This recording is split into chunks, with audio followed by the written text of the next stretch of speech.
KAS ಪರೀಕ್ಷೆ ಅಕ್ರಮ 24 ಗಂಟೆಯಲ್ಲಿ ತನಿಖಾ ವರದಿ ಕೊಟ್ಟ ಕೆಪಿಎಸ್ಸಿ ಅಕ್ರಮ ನಡೆದಿಲ್ಲ. ತನಿಖಾ ಸಮಿತಿ ಅಗತ್ಯವಿಲ್ಲ. ಕೆಎಎಸ್ ಪರೀಕ್ಷಾ ಅಕ್ರಮದ ಆರೋಪಕ್ಕೆ ಸಂಬಂಧಿಸಿದಂತೆ ಕೆಪಿಎಸ್ಸಿ ಸರ್ಕಾರಕ್ಕೆ ಸ್ಪಷ್ಟನಾ ವರದಿ ಸಲ್ಲಿಸಿದೆ. ಒಂದೇ ಕೊಠಡಿಯಲ್ಲಿ 11 ಅಭ್ಯರ್ಥಿಗಳು ಪಾಸಾಗಿದ್ದು ಕಾಕತಾಳೀಯ ಎಂದಿರುವ ಆಯೋಗ ಸಿಸಿಟಿವಿ ಪರಿಶೀಲನೆಯಲ್ಲಿ ಯಾವುದೇ ಅಕ್ರಮ ನಡೆದಿಲ್ಲ ಎಂದು ಹೇಳಿ ತನಗೆ ತಾನೇ ಕ್ಲೀನ್ ಚಿಟ್ ನೀಡಿಕೊಂಡಿದೆ.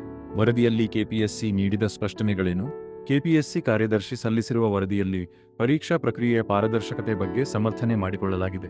ಮುಖ್ಯವಾಗಿ ಸಾರ್ವಜನಿಕ ವಲಯದಲ್ಲಿ ಕೇಳಿಬಂದಿದ್ದ ಒಂದೇ ಕೊಠಡಿಯಲ್ಲಿ 15 ಅಭ್ಯರ್ಥಿಗಳು ಪಾಸಾಗಿದ್ದಾರೆ ಎಂಬ ಆರೋಪಕ್ಕೆ ವರದಿಯಲ್ಲಿ ಅಂಕಿಅಂಶಗಳ ಸಮೇತ ಉತ್ತರ ನೀಡಲಾಗಿದೆ. ಒಂದೇ ಕೊಠಡಿಯಲ್ಲಿ 15 ಅಭ್ಯರ್ಥಿಗಳು ಉತ್ತೀರ್ಣರಾಗಿಲ್ಲ, ಬದಲಿಗೆ ಗರಿಷ್ಠ 11 ಅಭ್ಯರ್ಥಿಗಳು ಮಾತ್ರ ಪಾಸಾಗಿದ್ದಾರೆ. ಇದು ಕಾಕತಾಳೀಯವೇ ಹೊರತು ಅಕ್ರಮವಲ್ಲ ಎಂದು ವಾದಿಸಲಾಗಿದೆ. ಸಿಸಿಟಿವಿ ಪರಿಶೀಲನೆಯಲ್ಲಿ ಅಕ್ರಮ ಪತ್ತೆಯಾಗಿಲ್ಲ. ಅನುಮಾನಾಸ್ಪದವಾಗಿ ಕಂಡುಬಂದ ಪರೀಕ್ಷಾ ಕೇಂದ್ರಗಳ ಸಿಸಿಟಿವಿ ದೃಶ್ಯಾವಳಿಗಳನ್ನು ಆಯೋಗವು ಈಗಾಗಲೇ ಆಂತರಿಕವಾಗಿ ಪರಿಶೀಲನೆ ನಡೆಸಿದೆ ಎನ್ನಲಾಗಿದೆ.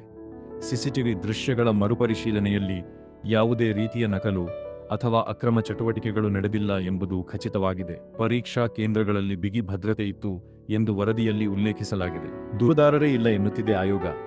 ಮತ್ತೊಂದು ಅಚ್ಚರಿಯ ಸಂಗತಿಯೆಂದರೆ ಕೆಎಎಸ್ ಪರೀಕ್ಷಾ ಅಕ್ರಮದ ಬಗ್ಗೆ ಸಾಮಾಜಿಕ ಜಾಲತಾಣಗಳಲ್ಲಿ ಮತ್ತು ಮಾಧ್ಯಮಗಳಲ್ಲಿ ದೊಡ್ಡ ಮಟ್ಟದ ಚರ್ಚೆಯಾಗುತ್ತಿದ್ದರೂ ಈವರೆಗೆ ಯಾವುದೇ ಅಭ್ಯರ್ಥಿಯಾಗಲಿ ಅಥವಾ ವ್ಯಕ್ತಿಯಾಗಲಿ ಅಧಿಕೃತವಾಗಿ ಕೆಪಿಎಸ್ಸಿಗೆ ದೂರು ನೀಡಿಲ್ಲ ಎಂದು ವರದಿಯಲ್ಲಿ ಹೇಳಲಾಗಿದೆ.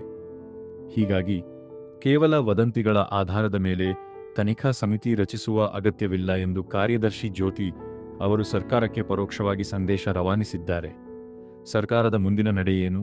ಕೆಪಿಎಸ್ಸಿ ಸಲ್ಲಿಸಿರುವ ಈ ವರದಿಯನ್ನು ಈಗ ಸರ್ಕಾರದ ಮುಖ್ಯ ಕಾರ್ಯದರ್ಶಿಗಳು ಪರಿಶೀಲಿಸುತ್ತಿದ್ದಾರೆ.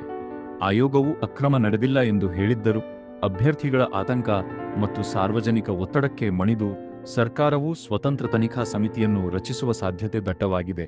ವರದಿಯಲ್ಲಿನ ತಾಂತ್ರಿಕ ಅಂಶಗಳನ್ನು ಆಧರಿಸಿ ಮುಂದಿನ 1 ಅಥವಾ 2 ದಿನಗಳಲ್ಲಿ ಸರ್ಕಾರ ತನ್ನ ಅಂತಿಮ ನಿರ್ಧಾರವನ್ನು ಪ್ರಕಟಿಸುವ ನಿರೀಕ್ಷೆಯಿದೆ. ಸಾವಿರಾರು ಅಭ್ಯರ್ಥಿಗಳ ಭವಿಷ್ಯದ ಜೊತೆ ಬೆಸೆದುಕೊಂಡಿರುವ ಈ ವಿಚಾರದಲ್ಲಿ ಸರ್ಕಾರವು ಕೇವಲ ಕೆಪಿಎಸ್ಸಿ ವರದಿಯನ್ನು ನಂಬುತ್ತದೆಯೇ ಅಥವಾ ಉನ್ನತ ಮಟ್ಟದ ತನಿಖೆಗೆ ಆದೇಶಿಸುತ್ತದೆಯೇ ಎಂಬುದು ಈಗ ಕುತೂಹಲ ಮೂಡಿಸಿದೆ.